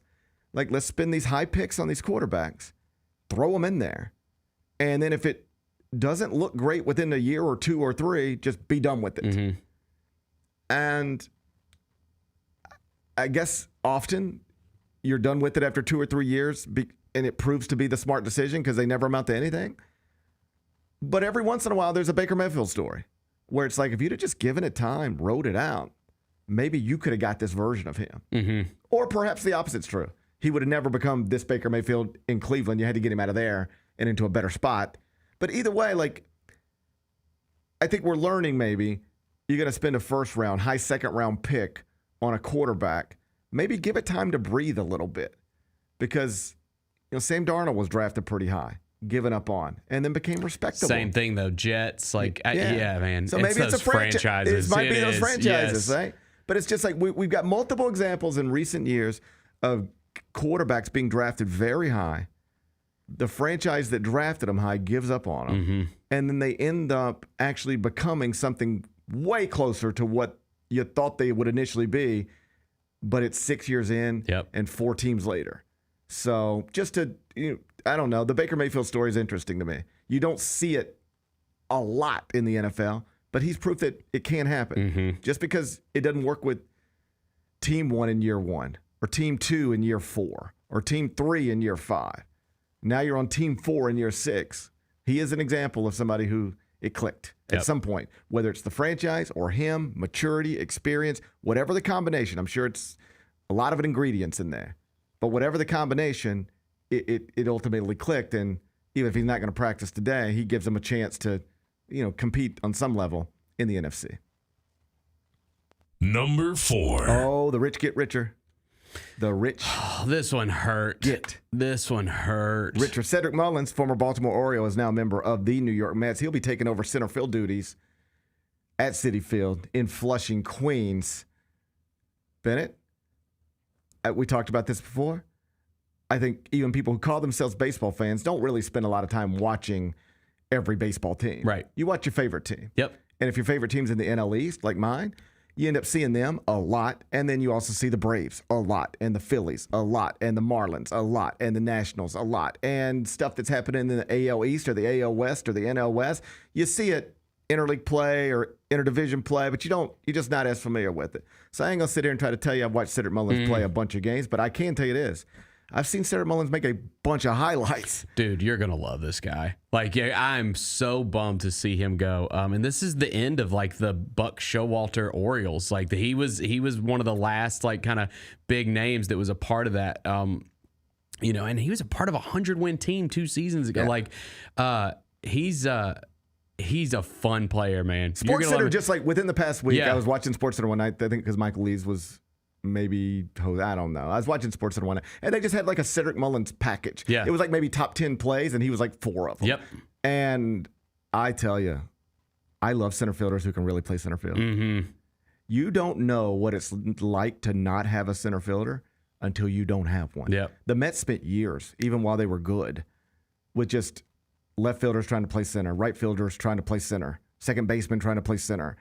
And it just shows up in games. Mm-hmm. There's just always a little play where if you had an average center fielder, they make that play. If you have an above average center fielder, you're still up 2-1 instead of down 4-2. And the Mets needed really to upgrade in 3 places. Bullpen, they did that. Starting pitching, not so much. And then in center field. Mm-hmm. And so they've upgraded in center field. Enough about them. How does this make you feel? Because I saw Scott Van Pelt, who is also an Orioles fan. He was not happy, yeah. He was like, okay, this season has gone not well. Right. Understand being sellers at the trade deadline. That's the way sports works. That's the way the Major League Baseball trade deadline works. But his issue was more, What was even the plan coming in this season? You've been in the playoffs 2 straight years, and they didn't even try to get better. No. They just assumed that, because they are a young team, and they just assumed that these young guys were going to take the next step. They dealt with some bad injuries to start the season, but even that, like, it was disastrous. They fired the manager. Yesterday they not only moved on from Cedric Mullins, but Ryan O'Hearn as well, who had kind of been a big part of their winning. So I'm with everything that I saw SVP say yesterday in that tweet. I was like, yeah, he's right, because it does just feel like that you're in the AL East, dude. Like you can't just settle in that division, right? No. Like you've got 4 other teams that all want to be good. The Yankees are trying, the Blue Jays are trying, the Red Sox are the Red Sox. Yeah, and so it's like... And the Rays are the Rays. Yeah, you can't just stand pat and hope that the young guys are going to get better. And again, they're a young team, so like we'll see what they do in the offseason. I don't think that they're just... I don't think it's like a fire sale and we're rebuilding by any means. Like, I think they're going to come back, and they still got Gunnar Henderson and Adley Rutschman. Like, they still got real good players on that team. But yeah, I agree with what he said. Like, this season, it's just like, what was the plan? Yeah, what was the plan? I mean, just assuming everyone's going to get better. I mean, I see the Yankees, and that's the Yankees, whatever. But the Red Sox were making big moves this offseason as well. The Blue Jays, went and got Santander from the Orioles, they signed him as a free agent. I don't know, man. I don't know. It's frustrating. It is frustrating being a fan of them. Well, if you ever want to see Cedric Mullins, I'll text you the Mets schedule. Yeah. They're on channel 639 DirecTV. Okay. That's SNY typically. So if you ever miss Cedric Mullins, I'll send you my DirecTV login. Okay. Channel 639 SNY. You can watch I'll be rooting for him. You can watch him run down fly balls in Citi Field. I'm looking forward to it. Yeah, me too. Number 5. Ryan Adams, critically acclaimed singer-songwriter, makes his return to Memphis tonight at Graceland Live. Okay. You got to talk me through this. You going? I don't know. We're about to figure it out. Okay. Don't know if I'm going. Can I go? Why couldn't you? Oh, he got canceled. I heard something about that. Ryan Adams got canceled. Yeah. But yeah. That's what I've heard. I can tell you what happened. Yeah, what Well, first off, here's the story. Here's why I would even bring this up. All right. Ryan Adams, for people who don't know, is a singer-songwriter, alt-country, one of the best in those genres for more than the past 30 years.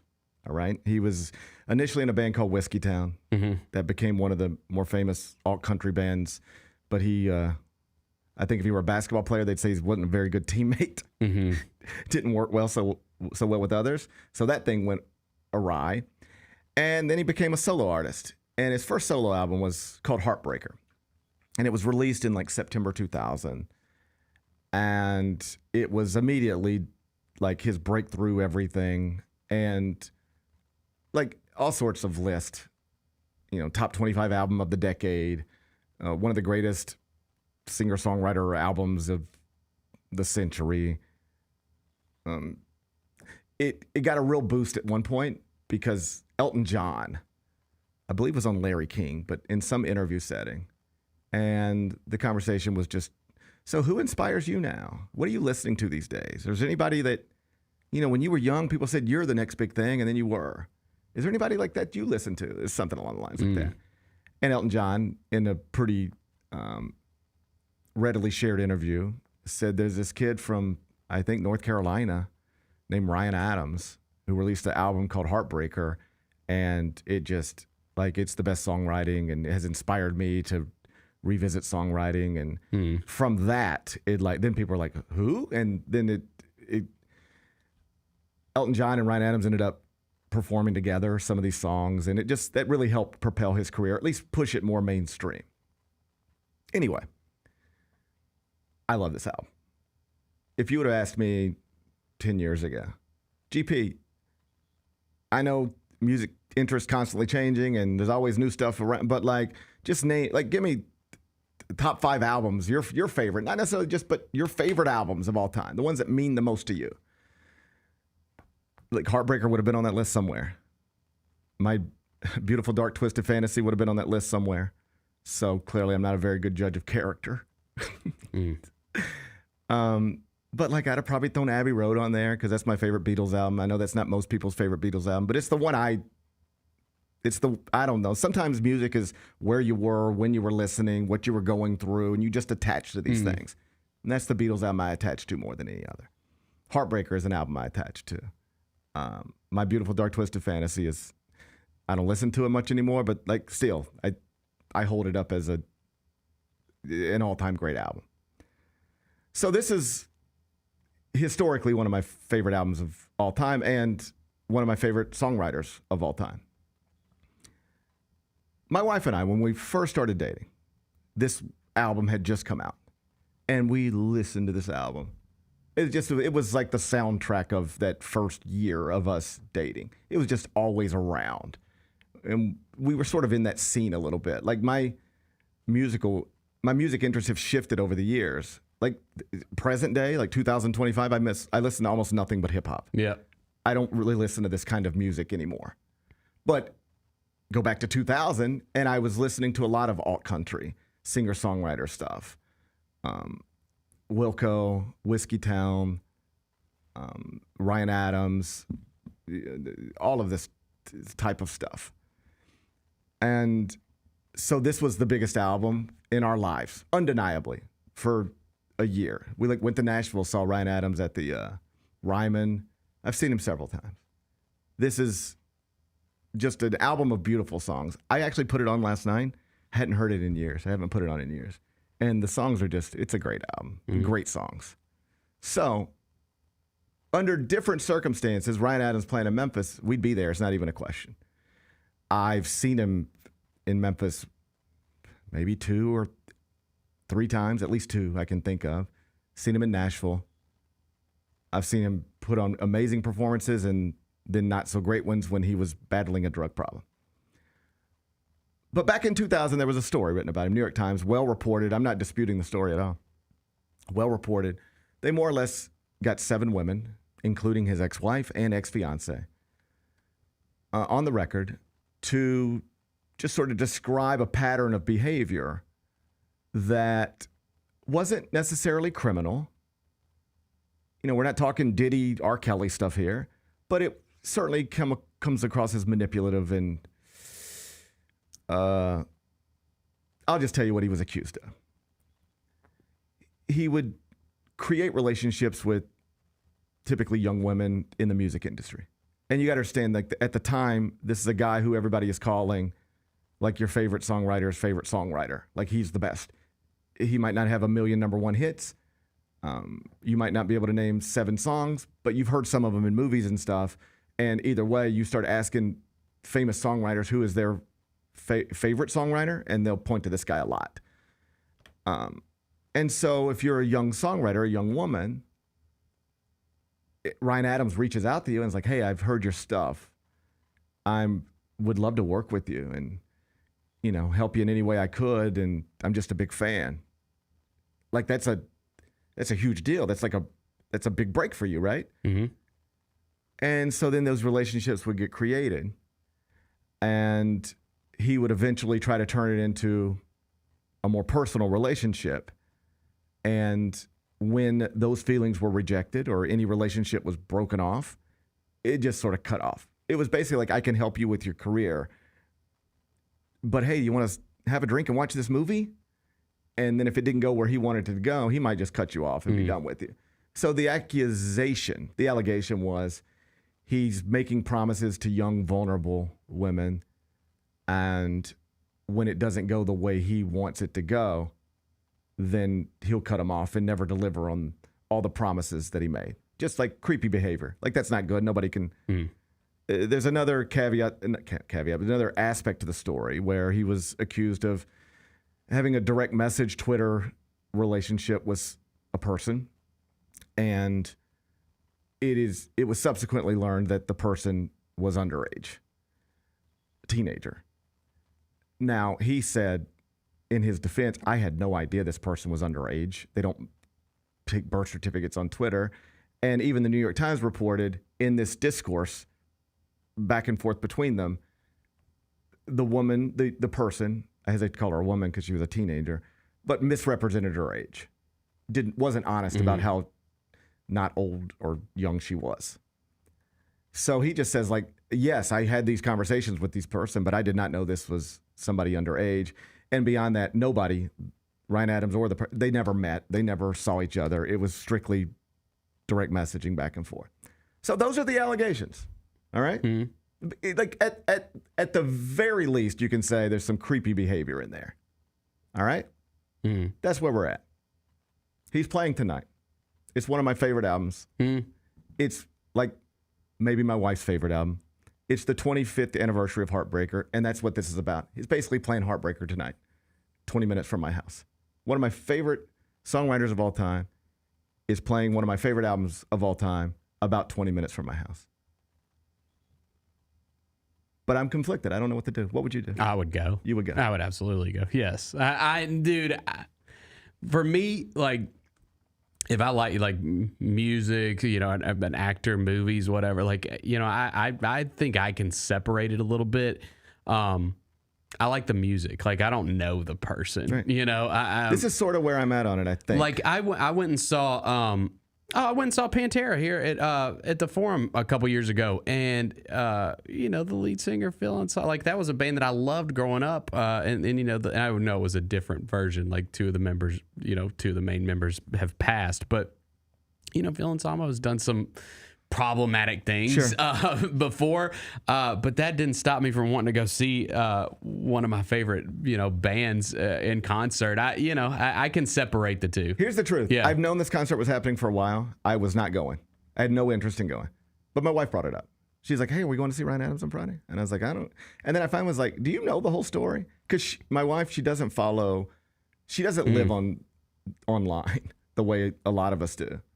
Like, there can be things that happen, and it's gone viral, and it feels like everybody in the world knows about it, and she is just not on her radar. Yeah. She just doesn't. She'll be like, it's like, oh, you didn't even see the CEO and the other woman at the Coldplay concert? Like, we all saw that immediately. She might not see that for 2 days. Yeah, I got you. So I'm like, are you even aware of the Ryan Adams controversy? And she was like, vaguely. But like, she doesn't get caught up into it. You know, she's just like, I like those songs. I just like those songs. That's it. I don't need to know much more than that. So she put it on, like, if she never mentioned this, we're not going. Because I would rather just sit at home, watch a Mets game and SmackDown, whatever. But like, she wants to go. I would go. I think here's where I think I landed on it. If you're going to draw the line here, and I'm not trying to talk anybody. I trust there are people who 10 years ago would have gone to see Ryan Adams tonight and will not go tonight. I trust that those people exist, and I'm not even trying to talk them out of it or tell them they're wrong. I just wonder, if you draw the line there, how do you stay consistent with that in your life? You gonna go see the F1 movie? Brad Pitt seems like a pretty troubled guy, or at least went through a troubled period of his life. He's literally estranged from every one of his children. They won't even speak to him. Why do you think that is? I mean, you can read about it. But, like, Brad Pitt doesn't seem like the best guy in the world. Or at least he didn't seem like at certain points he was the best husband in the world and the best father in the world. I'm not judging. I'm just speaking plainly. You can go see the F1 movie? Yes. All right. So you didn't draw the line there, right? Do you like Top Gun? You ever done some reading about Tom Cruise? We all saw Top Gun. So I love Tom Cruise. A lot of people do. Also has no relationship whatsoever with his children. That's not always a great characteristic. Yeah, I got you. But we didn't draw the line there. You gonna watch baseball games tonight? I mean, the Braves got a dude who has been credibly accused of, like, being violent with his partner. I've been to Truist Park. It's filled up all the time. We didn't stay consistent with it there. So that's sort of where I'm at. Everybody can make their own decisions, but, like, if it's just like that guy's been accused of some creepy behavior, I want to be clear, not even criminal, just creepy. Not even criminal. It would be the equivalent of, let's say, Bennett, you were the biggest producer in the world and famous, and every young producer, every young aspiring podcast producer wanted to be like you. And you could spot young journalism students at Ole Miss and Memphis and Mississippi State and be like, hey, just been following your work, really interested in think you got a bright future. If you ever want to come up to the studio and hang out and just sort of learn and meet everybody, and maybe I could help you in any way, come do that. And they're like, oh my God, Bennett Doyle just asked me to come to, basically shadow him. Amazing. And then you got him here and you got weird with them. And when they rejected your weirdness, you were like, all right, get out of here. And then blocked them. Like that's the equivalent of this. Like I'd go, all right, Bennett, I don't know if that's criminal, but that's kind of weird, man. You shouldn't be doing that. That's what he's accused of. Mm. So, yeah, not ideal. But can I still go and sit down and enjoy the songs? Maybe we'll see. You give me your blessing? Yeah, I would go. I It think was me. I think we'll split the difference. Here's how you split the difference. You go, but you do it quietly. No Instagram post. I don't even care about that. I would do it. No Instagram post. Yeah. No Instagram post.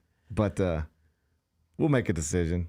But I think I'm leaning that direction. Good. I think Good. I think I even put it on last night. The songs are great. The guy might not be great, but the songs are pretty good. Be back with GP's Carryout. What is the biggest Summer League accomplishment so far for this Grizzlies team? Tuomas Isalo filling out his coaching staff. The Ryan Saunders hiring was essential. It was big time. You have a veteran NBA voice there. Hey, Grizzlies fans, be sure to tune in to Grizzbeat, where the panel and I break down all things Grizzlies and take a look at the rest of the NBA as well. The show is live every Wednesday, 2 p.m. on YouTube at Grind City Media and the official Grind City Media app. Have you always dreamed of entertaining on the biggest stage in Memphis? The Claw Crew is looking for members to join their team for the 2025-2026 season. Claw Crew members are hardworking, high-energy entertainers who assist Grizzlies home games by hyping up the crowd and much more. Not only do they support the Grizzlies at home games, but also promote in Memphis and across the Mid-South. Open auditions are Saturday, August 9th at FedEx Forum. Visit grizzlies.com/auditions for more information and to register today. Kroger shoppers and Grizz fans. Want exclusive last-minute discounted ticket deals texted straight to you? Sign up with the new Kroger Buzzer Beater deal.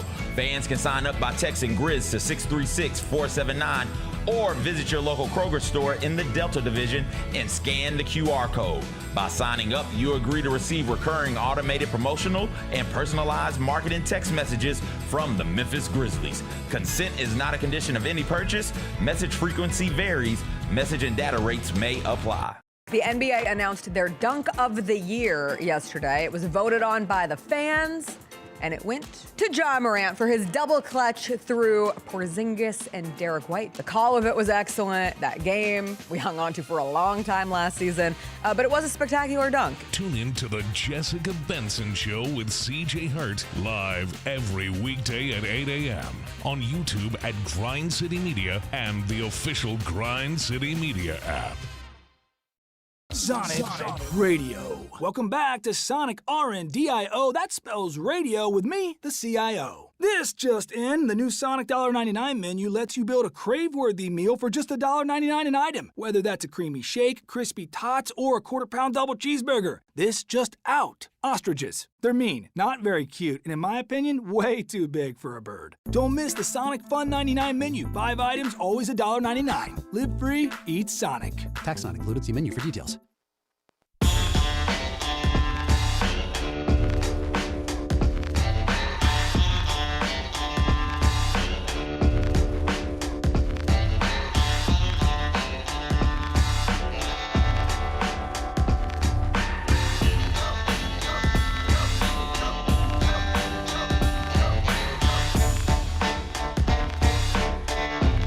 Welcome back. Gary Parrish Show presented by Ortho South. We're inside the Built Ford Tough studio. It's Food Truck Friday. Let's get there. Let's knock this out. It's time for GP's Carryout. One final segment filled with stuff to take with you. It's not everything you need to know, but it's most of it. What did we miss today? Well, I don't know that we missed a lot, but let me ask you this, because there ain't a lot to get to. I mean, what's going on? What's going on? We were straight. Have you been to Graceland Live for a concert before? I have not. No. I've been to their event center. I've never been to the concert venue. Okay, so I've seen the chat chiming in a little bit on Graceland Live. Now I'm hesitant to be critical, right? Nobody wants to hear negativity on a Friday afternoon. But let's start with the positives. It's kind of just cool to be at Graceland, right? Yeah, for sure. Yeah, it's just kind of cool to be at Graceland. So I like that. Yep. I like driving and going, hey, there's Graceland. That's where the king lived. We're at Graceland. I like that part of it. The actual room where the concerts take place? Not great. It's just a room. It's just a room. Like we saw Jason Isbell there a few years ago. And he's, he comes out, he's playing the songs, and, like most concerts, after a few songs, somebody be like, hey, it's good to be here and good to see you guys and whatever. And Jason, he looks out and he goes, well, I guess when you think about something like this, he's like, I guess when you think about it, I mean, all you really need is a stage and some chairs. Damn. Because that's all it is. It's just it looks like, it's just a big room with a stage, and they just put a bunch of chairs down, and it's like, this is our concert hall. It just doesn't feel like a concert hall. It feels like, you ever turn on the Battle for Atlantis? Yes. And it's like, it looks like they're playing basketball in a conference room. Yep. That's kind of what this feels like. Okay. So I don't love the room. I like being at Graceland. I do too. I don't love the room. But everything can't be perfect, Bennett. No. Everything can't be perfect. I have a good time every time anyway. So hopefully if we go tonight, I'll have a good time again. Yeah, despite the room lacking, it just lacks a little character, What's today's biggest game? We're going back to the WNBA. All right, what's going on? Oh, a lot's going on, Bennett. Including a high-profile matchup between the teams that have selected number 1 overall in the WNBA draft over the past 2 years, your Indiana Fever and the Dallas Wings. That's the good news. More good news, Paige Beckers is expected to play. She was the number 1 pick 2025 WNBA draft. Bad news, Caitlin Clark, the face of the league, according to Sophie Cunningham. And if you disagree, you are, quote, dumb as shit. Caitlin Clark is expected to miss the game once again. She's got a soft tissue injury. She is stuck on 13 games this season. The Fever have played 27. Tonight they will play their 28th. And Caitlin Clark, the face of the league, according to Sophie Cunningham. And if you disagree, you are, quote, dumb as shit. Caitlin Clark will remain stuck at 13 games. She's played in fewer than half. It's not ideal, Bennett. No, it is not. It's not ideal.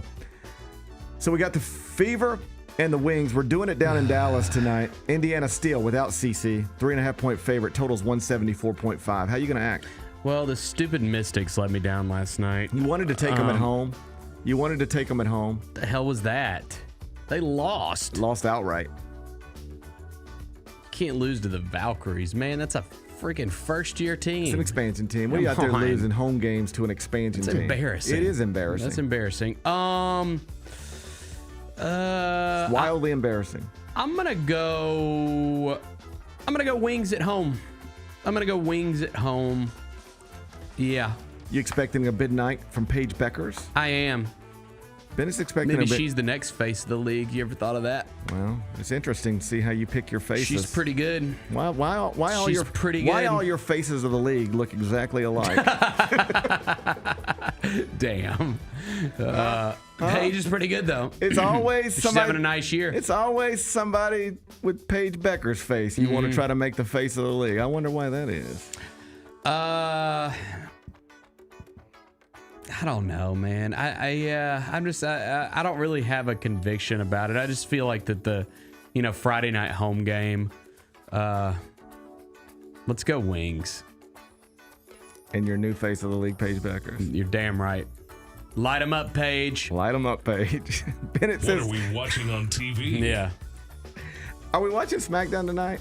Where are you at on your interest level? I'm gonna watch SummerSlam. SummerSlam is this weekend. What's my interest level? I'm not that fired up. No, I'm not that fired up. I'm not fired up like I should be. No, I'm not that fired up. I mean, I think that if we were doing Rollins versus Roman at SummerSlam, I think that's got a little more juice to it. But Seth Rollins is injured. Yeah. Yeah, and so they had to push up Braun Breaker. And I hate when you do the tag matches. I'm excited about seeing Punk versus Gunther. I think that'll be fun. But I don't like when you do like the main event tag matches. That's just I'm good on that. I like Braun Breaker. I'm not sure if he's like ready for this level just yet. I think he was just kind of thrust into it. I don't need him. Mm-hmm. They try to fast track this thing. They try to fast track it. They try to fast track it with him. So I'm gonna watch. And I'll watch SmackDown tonight. After I get done watching Wings Fever, then I'll watch the replay of SmackDown. I'm trying. But there are times, I can remember times in recent years where I was like, SmackDown's tonight. That's going to be fun. Mm-hmm. And I don't feel that way. And also not helping my little guys, they're bored with it too. Like I'm having to ask them. I'm having to ask them like, hey, will you? It used to be, you want to watch? Mm-hmm. And they'd say, yeah, Dad, that sounds great. And Not now, so much anymore. And now it's like, yeah, you guys want to watch Raw? Yeah. I'm like, will you watch Raw? If I tie you to the couch, will you watch Raw? If I buy you $20 worth of V-Bucks for Fortnite, will you watch Raw? I'm having to beg them now. That's not a good sign. Got to get this thing back on track. Maybe this is the weekend we get back on track. You think it's the weekend we get back on track? We'll see. I wonder if Cena's gonna have anything to do with it. Maybe this is the weekend we get back on track. I would like to get back on track. I like having things to be excited about. And lately, WWE is one less thing. I mean, it's SummerSlam. It is SummerSlam. Big event. MetLife Stadium. Yeah. Cardi B's supposed to be there. Oh, that's cool. I like Cardi B. I didn't know that. Yeah, Cardi B, man. I like Cardi B. That's cool. Yeah, all right. We'll see how it goes. Let's just see how it goes. What's the best thing we've read? We had David Cobb in here yesterday. Yep. And after he left, we published the Dribble Handoff, our weekly bit over at CBSSports.com. And it was about what teams that were good last season do we expect to have a drop this season in college basketball? Kind of a negative question. I didn't like it. That is a little negative. But I went with St. Mary's.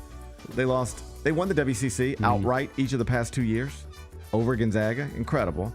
But they lost 6 of their top 9 scorers, 4 of their top 5, including their best, and just didn't really replace them the way they used to replace them. Like St. Mary's used to really thrive with international prospects. And I don't know if you've noticed this, but a lot of the power conference schools are now going to Eastern Europe and traveling internationally to bring in basketball players. Yeah. They're easier to get in school now, easier to get eligible now.